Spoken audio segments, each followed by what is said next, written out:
Hi, I'm Reish, and I'm director of the Center for Popular Music. I'm a musicologist, and I'm here to talk to you today about one of the really unique items in our collection. This is a banner that presents a chart for shape notes and other aspects of musical notation that was used in the teaching of singing in the context of gospel music, of church music. This particular chart was produced by a man named R.W. Ledbetter in Livingston, Tennessee, which is in Overton County, north of Crossville, Tennessee.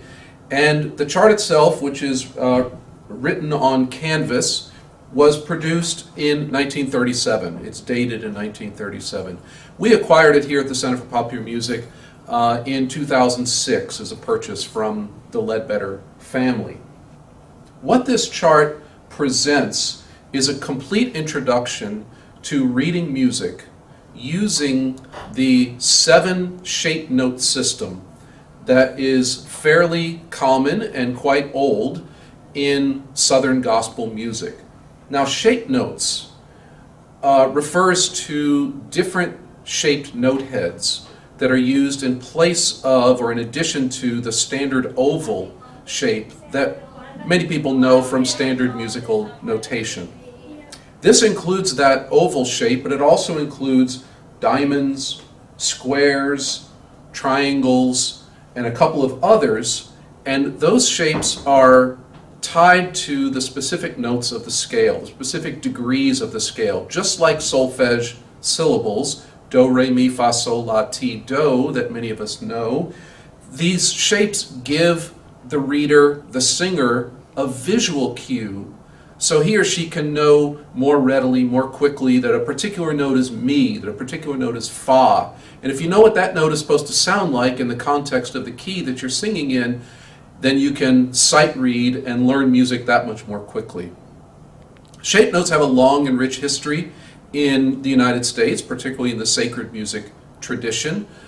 They seem to have developed at the very end of the 18th century in the context of a singing school tradition in which musicians came into church communities to teach congregants how to read music and how to sing in the Protestant tradition.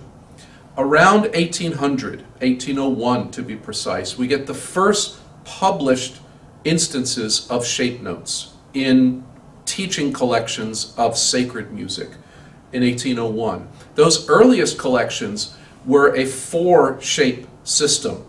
So to get the 7 notes of the scale, do, re, mi, fa, sol, la, ti, and they used different syllables in a different order, but to get those 7 notes, they repeated shapes within the scale because they only had 4 shapes to work with.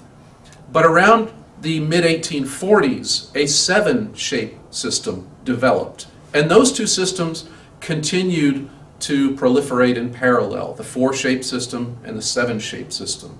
This particular chart, this 1937 chart from R.W. Ledbetter, uses the 7-shape system. So the 7 basic notes of the scale, do, re, mi, fa, sol, la, ti, and then you repeat it, do, every one of those has its own unique shape that corresponds to the particular degree of the scale and the particular solfege syllable.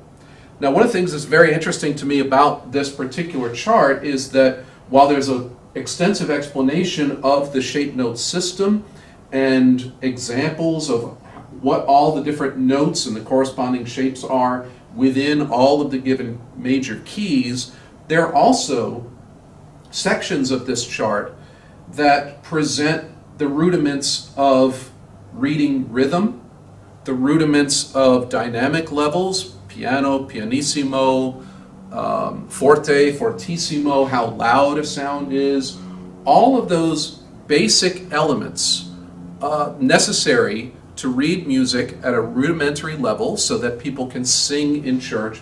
They're all laid out here.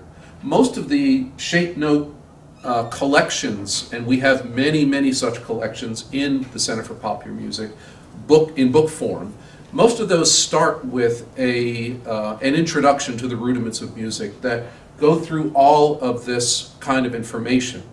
What's really spectacular about this particular item is that it presents all of it in an 8-foot-long canvas chart.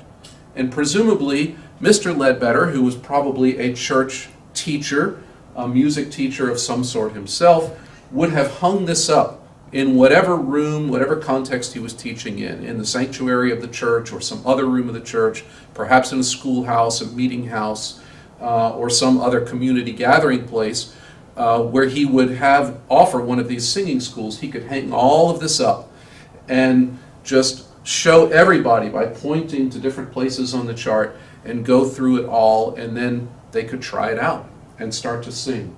So this is a wonderful example of a continuing tradition. As I mentioned, it started back around the turn of the 19th century. This particular example is from the early 20th century, but this tradition is still alive with us today in Southern Gospel publishing, in Southern Gospel convention singing, much of which takes place here in Middle Tennessee, in the Mid-South. There are also strong traditions in Arkansas and a few other pockets around the Southeast.